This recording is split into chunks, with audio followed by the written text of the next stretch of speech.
In today's video, we are going to be talking about how to create your ideal schedule. We're going to use the 4 points that we talked about in the last episode, and then we're going to take those points and we're going to apply them to our own schedules. We're going to talk about a 3-part process to create an anchor-based schedule for our lives. Welcome to A More Beautiful Life Collective podcast. We know that in the hectic hurry of everyday life, it's easy to lose sight of what really matters. This is a moment to pause and realign your focus on the one who gives us peace and rest. We're focusing on discipleship, productivity, and homemaking as we live with eternity in mind. This is the place where you'll learn to create a life you love and cultivate your heart for God. I'm Casey Fletcher. Thanks so much for joining me.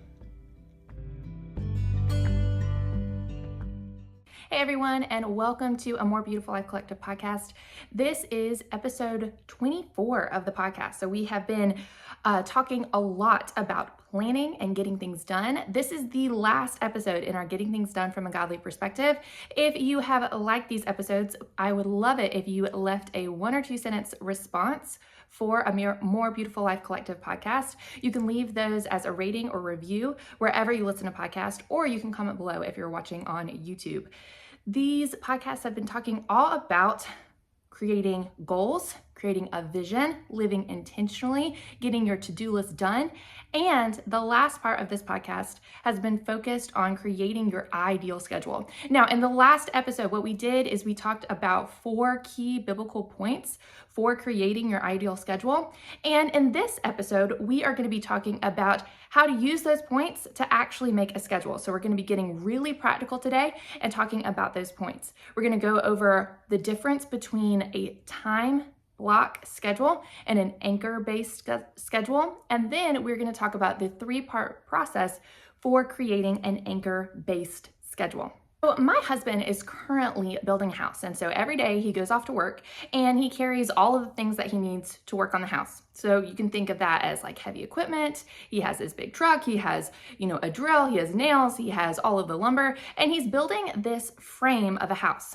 Now, if you think about the load that a house can carry, it's pretty crazy. Like you never think about, if you wanted to get a new piece of furniture, or if you wanted to get a new TV, or if you wanted to get a new table, you never think about the fact that each of those things is more weight on your house.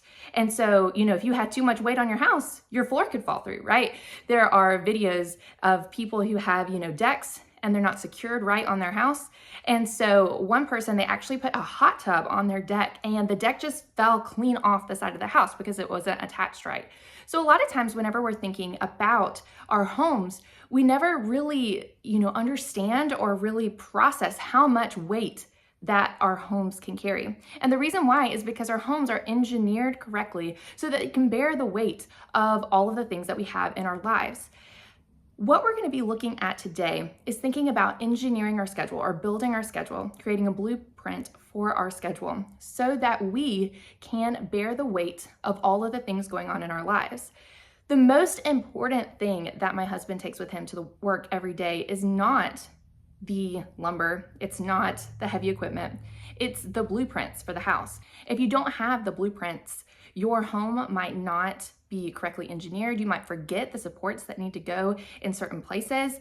The old adage goes, cut once, measure twice. And I think the thing that they should add on to that is look at the blueprints 3 times. And so I think as you look at your schedule is this blueprint for your life. That if you can plan it and do it wisely, you will be able to accomplish so much more. A schedule, we talked about this in the last episode, that a schedule is like the budget for our life. So just like with budgets, sometimes we meet our budget, sometimes we do even better than what we plan for in our budget, where we get to save more money and we don't spend as much, but sometimes we might overspend. As we think about our budgets are there not to necessarily dictate exactly what we spend, because every month is different and we have to be flexible with them. But if we have a budget, it can be our guide, it can be our blueprint where we can compare the things that we're doing now to what the budget says. And then by doing that, we can figure out things that might need to change in our life. So as we create our schedule, I want you to keep this in the back of your mind that yes, you might not meet your schedule every day, but by following your schedule, you'll be able to align what you do with your priorities. A schedule is just a way of making sure that the way we spend our time matches our ideals, values, and priorities. So how do we make our ideal schedule? Well, I think there are two different ways that you can do this. When most people talk about creating a schedule, most of the time they recommend doing a time block schedule. But what we're going to talk about today are two different ways of creating your schedule: time blocks and anchor based. And I'm going to recommend at the end of this that really you should use an anchor based schedule. And I'll talk about why in just a minute. But first, let's talk about this first type. So this is a time block schedule. So a time block schedule is what you might think of whenever I tell you about a schedule. You could think of maybe a day at school or a day at work where every part of your day is dictated for you. So what this might look like in your home life is if you say, okay, every morning I'm gonna wake up at 5 o'clock, and from 5 to 5:30, I'm gonna do my Bible reading. Then from 5:30 to 6, I'm going to exercise. Then I'm gonna get ready from 6 to 7 and get the kids ready. We have to be out the door at 7:15, and then I get to work at 8 o'clock, and then you go on from there. And I think really whenever people talk about schedules, they recommend doing this time block schedule. But you can see that really this is very legalistic and it dictates a lot of your time. It also is sometimes not realistic, where let's say you wake up and, if you have a newborn baby and your baby's been up all night, you might not wake up at 5 o'clock in the morning because you might be just tired. And so then you wake up at 7 o'clock, you've missed most of your morning. So where do you start? If you have to go to work, you skip all of the things that you did before and you go straight to work. If you are at home, well, how do you decide what the priority is? Do you jump ahead to that time, or do you go back and maybe do your Bible reading? And you can just see how if you do your schedule this way, you might always feel like you're coming up short, especially because a lot of times what we do is we spend too much time thinking about all the things we're going to get done, and we don't have enough time to actually get those things done. So you might spend all this time creating a time block schedule of 15-minute increments, but then whenever life happens, you'll notice that you didn't get half as much as you wanted to plan for. And so because of that, you really just feel kind of shame and guilt that you didn't get those things done.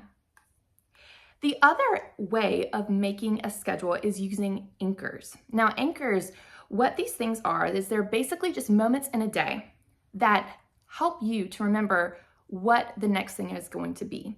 Normally what you do is you pick these non-negotiable moments, the things in your day that you're gonna do regardless. They're not necessarily work-related tasks. You know that you're going to do them every day, because if you didn't, you wouldn't, pay the bills, you wouldn't get fed. The things that I would recommend choosing as anchors is normally centered around food, though all your anchors, and we'll talk about this a little bit more later, all your anchors are going to be dependent on you and your family and your family's schedule. So if you work outside the home, one of your anchors would be leaving for work, because you have to go to work every day. If you don't, you aren't going to get the bills paid. If you don't go to work though, then you have a little bit more free time in the morning. So what would your anchor be? Well, then I would recommend that maybe one of your anchors is maybe breakfast, or when you get your kids up out of bed. Having your anchor be lunch or dinner is great things too. You also have the anchors of waking up in the morning and going to bed. So anchors, again, as you start to see some of these examples, they're things that you would do regardless. They're not something that you can really get out of doing, because you have to feed yourself. You have to wake up in the morning. You have to go to work. And the perfect thing about doing an anchor-based schedule is you already have those habits built in that can trigger these other ththings that you are going to do in the day. So the way that this could work is, let's say that you are at home, whether you're retired or you're a stay-at-home parent, and so every day you wake up. And so that could trigger that whenever you wake up, I'm going to do our morning routine. So I'll do my Bible reading, I'll unload the dishwasher, I'll do a load of laundry, and then that anchor, you waking up, helps to trigger your brain to do some of these other things that you want to get done, all of these habits. Then as your day goes on, maybe the next thing that you do is you have breakfast. And so that having breakfast triggers that you need to go do something else. Maybe that would be taking care of the house with some chores. Maybe it could be, if you're a stay-at-home parent, that maybe you have to start your homeschool then. And so basically what you've done is you've had this anchor that you're going to do regardless. and you attached it to something else that you want to do, but maybe you haven't been as consistent in. Exercise would be a great thing to attach to your anchors, and some of these other habits like reading that you really want to do and you feel like you should do, but you just don't know where to put them in your day. Again, anchors are just basically non-negotiable habits that you stack with other activities. Eating is something that you have to do, and so you can use eating as an anchor for your day and habit stack other things that you want to get done onto that anchor. So as you continue to add on all of these other habits to your day through habit stacking, basically you're creating the rhythm of your day. You've just scheduled it out. Just like I said, I started with our morning routine and I moved right into breakfast. And then, as you spend the rest of your day, you might move into lunch, and lunch triggers that maybe you need to put the kids down for a nap. And then after nap time, it triggers that you need to clean up the house and get dinner ready. And then that just moves on into the next thing. So you could see how using anchors creates this rhythm where you can add in all of these other things that you want to do. So this would be an example of an anchor-based schedule in our days. But like we talked about in the last episode, whenever we're thinking about our schedules, I don't want us to just think about like your vertical day and just leave it at that. I also want you to think about your weeks and your years. We talked about how our days are cyclical and our weeks are cyclical and our years are cyclical, where we have these rhythms of rest and work and all of the other things in between. And so our days, it's easy to see how they're cyclical and how you can use these anchors to remind you to do things. But how can you use an anchor-based schedule in your weeks and your years? Well, I think for your week, what you can do is you can pick some of these non-negotiable pre-scheduled activities. And what I mean by that is things that you have to go to and you have to go to. It's a responsibility, you've agreed to do it. And so those would become your anchors in your week.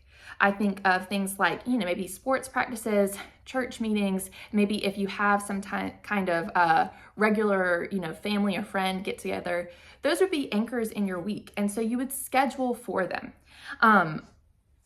Some people who are homeschoolers, what they do is they have a loop schedule. So every week they have a list of subjects that they want to do. But instead of saying, I'm going to do math on Monday, ELA on Tuesday, or do all of the subjects all in one day, what they do is they do a loop schedule. So they might school 4 times a week or 5 or 6, if they're catching up. And so every time that they school, they just do the next thing that is on their list. So it's not necessarily an order based on the day of the week. Instead, it is something where they just have this anchor of, okay, we're going to do homeschooling. And so then they have a loop schedule where they're cyclical in the way that they tackle the subjects that they are picking to study for that day. You can also, in the context of a year, anchors are great because they kind of match up with our holidays. Our holidays, maybe your vacations, if you have events. We have a lot of events in the conference that my church is a part of. And so every year that is something that we base our year around. So thinking about maybe youth camps, you could think about, events in the summer that you're a part of, or just events throughout the year. Like Christmas or spring break is one that's not necessarily a holiday, but that vacation is there. And so you kind of plan your time around that. So you could see how with these anchors in your year, you could use these anchors to trigger that you want to do something else. And so what I mean by that is, let's say that you want to get, like decluttering or something like that. Well, what you could do is you could say, okay, every year at Christmas, I'm going to, deep clean the house, maybe dust everything and try to get rid of a few things. So you attach a task to the holiday or the season, and that just, triggers your brain to tackle some of the things that you want to get done. This would be, something that a lot of people do, around holidays. They could also say at the changing of the season. So every time that you kind of change the weather from, spring to summer or summer to fall, and you put up these different directions, it could trigger, decluttering or something like that. And so these are just a few examples of how an anchor-based schedule could work, not just for your days, but also for your weeks and your years. So, like I said, time block schedules is what most people choose. And in the context of a year with a time block schedule, that's like saying, okay, I'm going to pick a different goal to work at for each month. So in January, I'm gonna pick, eating no sugar. In February, I'm gonna pick meeting with friends. And you kind of just pick these goals arbitrarily with the name of the month. We do this a lot with different things where we try to base our schedules around just the days of the week or the months of the year. But I think if you use an anchor-based schedule, you have a lot more flexibility. So you can take as much time as you need for each area that you've set these goals for, or each thing that you need to get done. And so it just offers more flexibility because you do the next thing as you are able to. So that's why I would recommend choosing an anchor-based schedule as opposed to a time block schedule.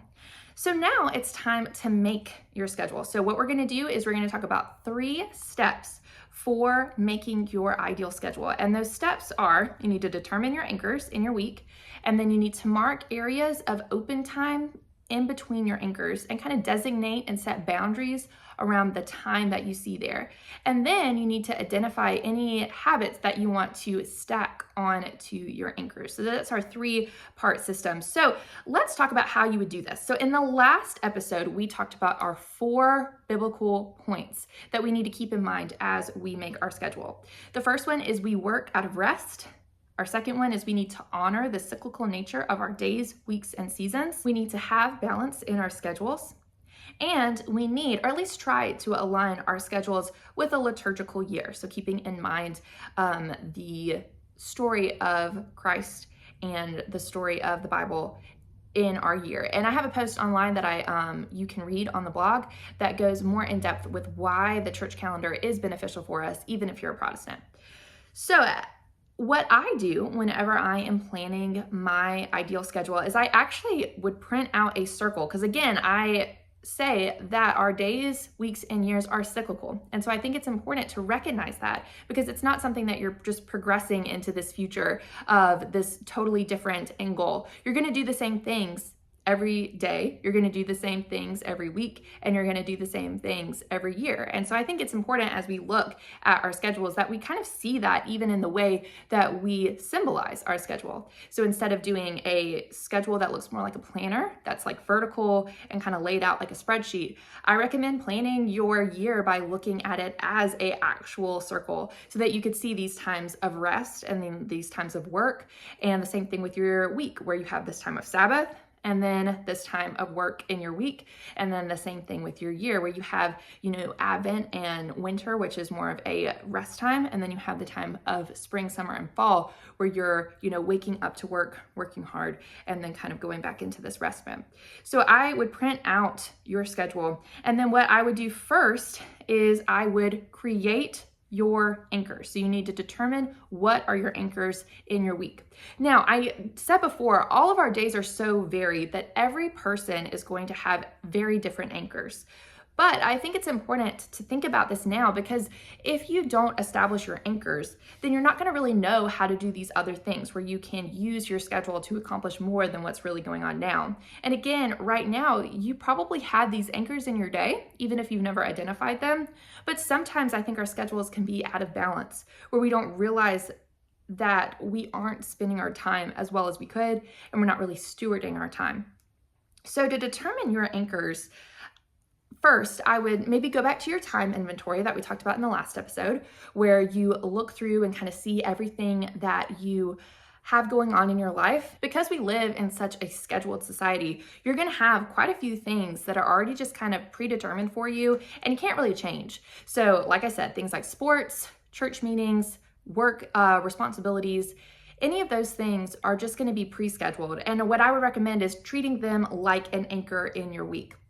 Now, as you look through this, you might decide that some of the things that are pre-scheduled, you have been treating kind of like if we go, that's great. If not, that's fine too. What I would say is use this time now to kind of decide your boundaries and decide what you want your values and your priorities to be in your life. If you are saying that something is an anchor, it should be a non-negotiable. And so let's say church, for instance. If church is one of your anchors in your week, you think it's important enough for it to be a non-negotiable in your week, because anchors are non-negotiable events. You have to go unless, you're sick and you can't get out of bed, or you're traveling or something like that. If your week is normal, you will be there. You're going to be doing this anchor. So if you have said that this is something that you value, that you want to spend your time on, then you want to make sure that you're actually doing that in your life. So by determining that something is an anchor, you are saying, I am placing value and a priority on this thing. And so then that means after you create this schedule, you need to actually do that thing. So you might realize that one, you haven't been treating your anchors like these non-negotiable events. And so you need to work on that. The other thing is that you might realize that some of the things that you are treating as anchors shouldn't actually be anchors. So, we all live in a pretty overscheduled society. And so what that means is you might decide that certain things that you have been making a priority in your life, you don't want to do that anymore. You could think of things that you notice on your time inventory that week after week you're doing this thing, whether that's maybe you're, heading home early to watch a game, or maybe every week you are prioritizing doing something like maybe a sports related event. Maybe you realize with your kids, they're too overscheduled. And so you just have to use discernment. If you're placing something as an anchor, you're saying that this is one of your main priorities. And so you just want to make sure that you're not overscheduling yourself. And so that means you have to decide what your main priorities are. Are there ways that you could maybe change the anchor and make it into maybe just something that you do every now and then as an activity? Or maybe it's something where you say, we need to take a break from this for right now, and then see if in the future, maybe we could go back and do that thing whenever we don't have so much going on. So it's just important as you look at your anchors, this is a time for you to take what you're doing and prioritize it. Look at it as if it is something that you actually should do. So to figure out where these things go, you need to determine your anchors, like I just said, brainstorm what they are, and then you take your anchors and you begin with your daily schedule. And what you should do is, again, if you printed it out, you can just use a circle and write down what you decided for your daily schedule. What are your anchors every day? If you go to the blog, or you can look on the show notes, whether you're on YouTube or if you're on Apple Podcasts or Spotify, if you look at the show notes and if you enter your email, you'll get a free version of the ideal schedule planner that it'll be sent right to your inbox, and you'll see these circles and a time inventory if you want to plan out your schedule that way. So what you do is just make your work schedule. That's going to be an anchor, so you'll write that down. Meal times, your sleep schedule. Maybe some of these things are things that in the back of your mind you need to have a regular, consistent schedule, but you really haven't. This would be a great time to determine when you want to eat, when you want to sleep, what should be kind of your budget for your time, where you know that you're doing the right thing if you're following it, and maybe you're getting off track if you're not following it. If you have a work schedule, maybe that would just be that whole day would kind of be taken up with that. Especially if you have, a very strict schedule, with teaching, I didn't have much flexibility at all in what I did during the day. So there wasn't really much point in me trying to plan out what I was going to do. It was already dictated for me. If you have a lot more free time, whether that's because your job, just you have more self-directed time in your job, or if you're a stay-at-home mom or retired, I would recommend maybe writing down, specific anchors in your day, even if you're working during that time, but you need to divide out how you're going to spend that time of your workday. You could still write down some anchors. Then I would move on to your weekly schedule. So again, you're picking these non-negotiable events that are going to be your anchors, and you're writing those things down. So things like church meetings, you might decide that you want to start doing some anchors. So we always do like family movie night.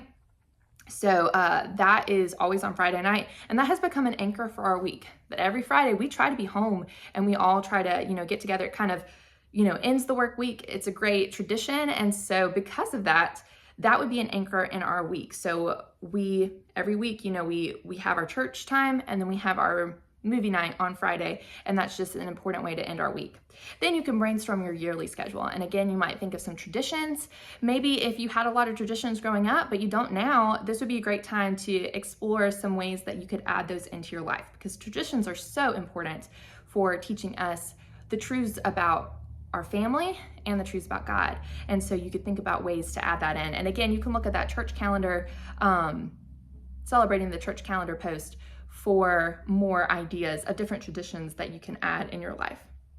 You want to have a rhythm of balance in your schedule. And so as you think about your anchors and looking at your schedule once you have it written down, you might decide that some of your days it's not very balanced. Maybe you're out all week, or maybe you know, depending on the stage of life you're in, there could be times where you're in all week and you're not really seeing anybody. And so I think it's important, especially looking not just at your daily schedule, but looking at your weekly schedule. You need to have a balance between time that you're spending with other people and time that you're spending at home, time that you're spending at work, and time that you're spending resting. And writing all of that out as a cyclical calendar will really help you to understand if you have balance in your schedule, or if maybe you're leaning either one way or the other.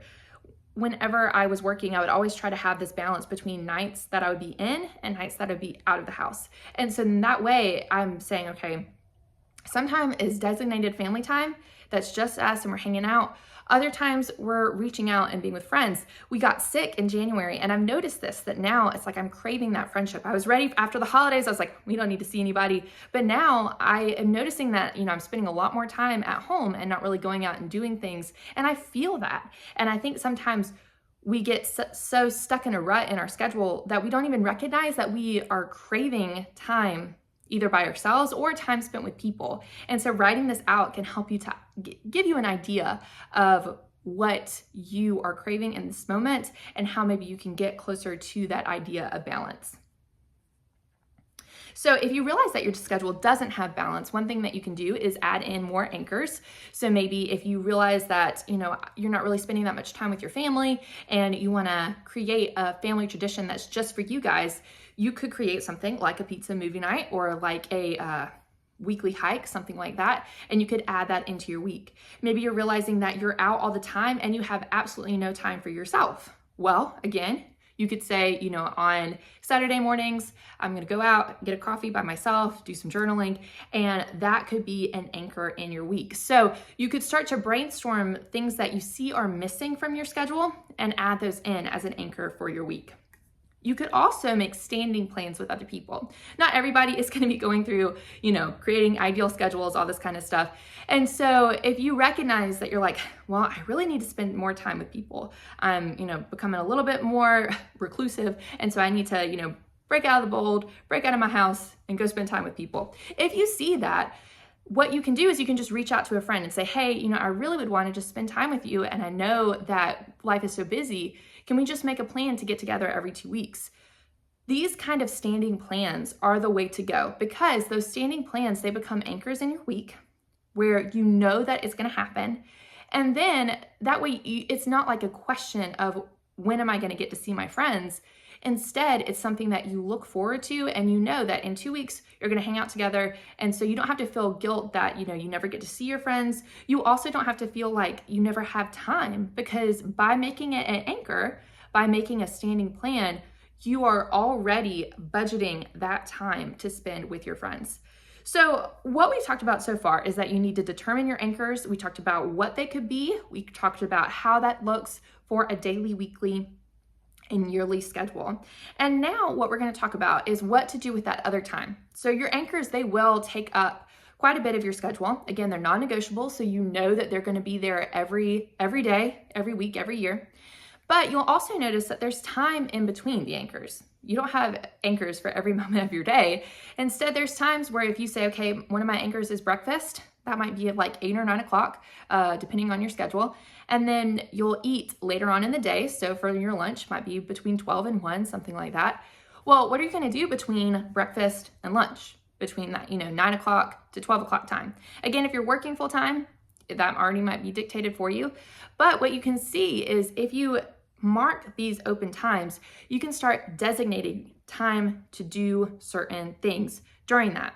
So one thing that I think has been really beneficial for me is setting boundaries on my time so that I don't let things kind of bleed over into other areas of my life. And this is what I mean by that. I have been working on the podcast. I've been working on a newsletter. I've been trying to do more with the blog. I'm starting to dip my toe back into social media and start posting again.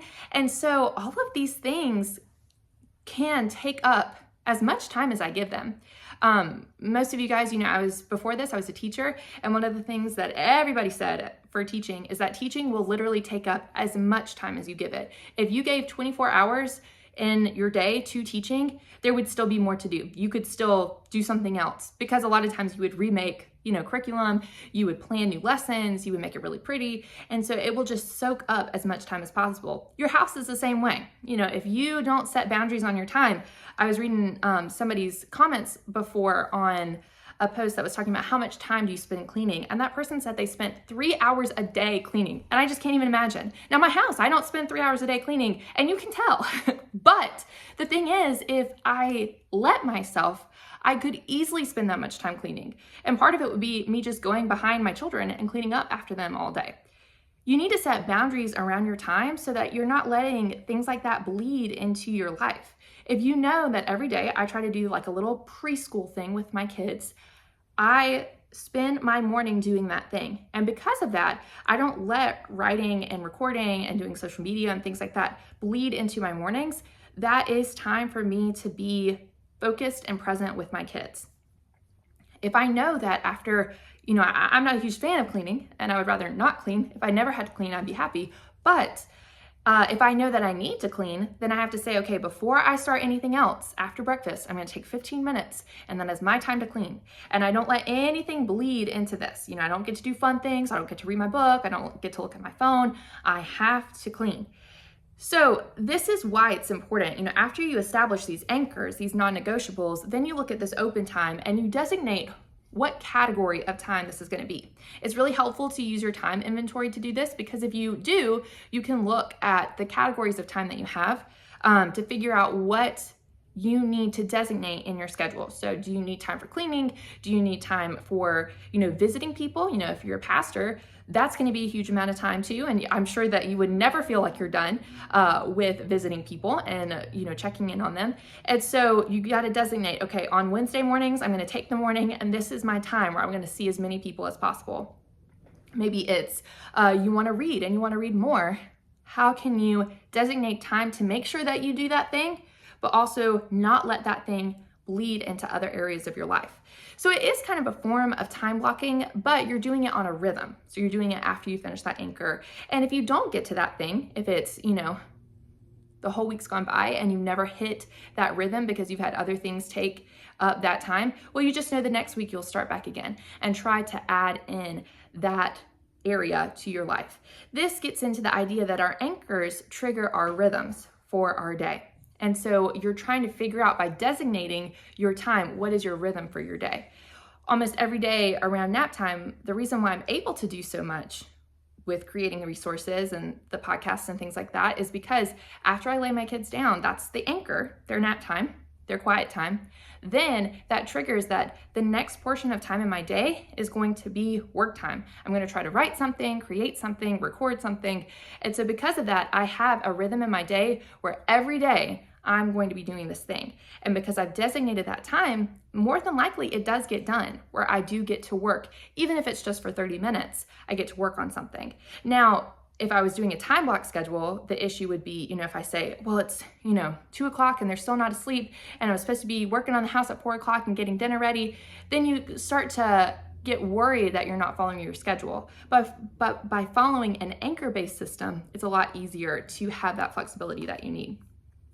So after you have done this, you've basically created your entire schedule, because you have your anchors in your day, and then you have in between those anchors the rhythms of work, rest, spending time with people, and taking care of yourself placed in between. The last thing that can really help you to meet your goals, create habits, is to just go through your schedule. Now that it's all written out and everything is there on the paper, then you could say, okay, what areas of my life could be areas of potential habit stacking? So habit stacking, this is an idea that James Clear has wrote about in Atomic Habits. Other people have talked about as well. But basically, it is where you have a habit that is a non-negotiable. This would be our anchors, right? Because our anchors are non-negotiable. We're going to do them anyway. But what you do is you have these habits that are non-negotiable, that are already ingrained in you, and you stack other habits that you want to do onto the current habit that you already have. So you're gonna stack a new habit onto your anchors. So for instance, I told you I don't really enjoy cleaning. And so I'm always putting it off and trying to avoid doing it every day. So one thing that I've done is I've attached cleaning to certain habits, certain anchors in my day. I've talked a lot about, one of my things is my morning routine. And so my anchor is waking up. The habit that I stacked onto it is unloading the dishwasher. Now I unload my dishwasher every day, which means that normally I start it every night, which just means that dishes aren't as big of a deal as they used to be. Another thing that I just mentioned is that, after breakfast, I try to clean, or before breakfast. But during that breakfast time, I use that as an anchor to say, okay, 15 minutes, I'm going to try to clean, the bathroom, mop the floors, do something like that, just to keep moving forward in my house. You could have your habits be attached to anything. So again, if you know that you really want to get together with somebody at church and that you feel like you need to invest in your relationships a little bit more, a great habit would be to say, after church, you're going to go out to eat with the person, or after church, you're going to invite them over to your house, especially if you wanted another habit to be hospitality. So you've created a habit based on an anchor, and you're kind of hitting two birds with one stone, because you're going to see these people at church anyway. And so inviting them over is not that big of a deal. You just have to basically say, I'm going to do this thing. And then you've already got the ball rolling on a habit that you want to create. So to do this, what you need to do is you need to go back to some of the habits that you've created. If you've been following along on the podcast, we've done a lot of these things where we've thought about who we want to be, then we've created goals, and we've created habits based on those goals. But you look at the habits that you've wanted to start this year, whether that's, an exercise habit is really popular to say that you want to start, or if it's your Bible reading habit. And then you say, okay, where in the day, what anchor would be a perfect trigger for the new habit that I want? One thing that I've wanted to do is to try to add in some exercise, but I haven't figured out the best way to do that. So right now, what I'm trying to do is get 10,000 steps every day. And so it's been ridiculously rainy and nasty, basically the whole month of January. It was really cold for a while. And so one thing that I've started is just walking inside. So while the kids are playing, or maybe while, if they're watching a show or something, then I say, okay, that's my trigger, and I'm going to walk while they do this thing. And I might be working, I might just be walking, I might be listening to a podcast. But by doing that, you're creating a new habit based on your anchor. So now it's your turn. Let's review what we've talked about today. So first, we talked about how you are going to make your ideal schedule. So we said that anchors and an anchor-based schedule is a lot better to use because of the flexibility than a time block schedule. And so to create an anchor-based schedule, you base it on a cyclical calendar, and then you determine your anchors, you designate what you're going to do in the open time and kind of categorize that time based on the tasks that you want to do then. And then lastly, you identify certain habits that you want to stack onto your anchors in order to get the ball rolling on some of those goals and habits that you wanted to do this year. So we have talked so much in this series about getting things done from a godly perspective on, your vision, your goals, your habits. This is the last episode in this series on the podcast. I am doing a mini series that I'm just posting onto YouTube that are about, between 3 and 5 minutes long. But basically they are there just to kind of hit the main points of, how to do a yearly review and theme of the year. So if you want any kind of review, you can go back and listen to those on YouTube if you want to figure out any of the specific things that we've talked about here. Next week, we're going to start a new series that is probably going to be a little bit shorter than this one, about how to deal with winter seasons in your life. So thinking about spiritual depression, thinking about those wilderness seasons, how to deal with those and overcome those with faith and trust in God. So we'll be talking about that next week. I would love to hear your feedback on the Getting Things Done series and just on the podcast in general. You can always email me, or you could leave a 1 or 2 sentence review and rate the podcast while you're at it. You can also comment below about some of the things that you would like to add to your schedule in the upcoming year. Maybe some habits that you're looking at, maybe some anchors that you have in your week. I would love to hear all of those things. Lastly, if you would like to follow along with what is going on, I have been talking a little bit more on social media, posting a little bit more, trying to get back into the swing of things. And you can go over to social media, especially on Instagram, at A More Beautiful Life Collective, and hear some of the reasons why I'm thinking about coming back to social media after doing a break for so long. You can also follow along on the blog, where every week I've started a new newsletter. So if you are interested in kind of keeping up with things, I am posting quite a few blog posts throughout the week. And also I'll be sharing some free printable every week in that blog post. You can go to amorebeautifullifecollective.com and you can subscribe there. And every Friday or every other Friday, I haven't decided which one yet, I'm gonna be sending out a weekly newsletter, just kind of doing a weekly roundup of all the things that I'm doing, because right now we have the YouTube channel, we have the podcast, we have about 2 to 3 posts a week, and then also I am going to start guest posting on a few other places as well. So this is just an opportunity for you to kind of keep up with everything and get a free printable out of it. So if you want to follow along, you can subscribe to the newsletter there. So I so appreciate every one of you who listen to the podcast, and I would love for you to follow along with me, and I will see you next week. Bye. I hope you've enjoyed this episode of A More Beautiful Life Collective podcast. If you haven't yet, please leave a rating and review wherever you listen to podcasts to help others find the show. While you're there, you can like and subscribe so that you never miss an episode. Don't forget to check out the blog and our store for more encouragement and resources on how to create a life you love and cultivate your heart for God. I'm Casey Fletcher, and I'll see you next week.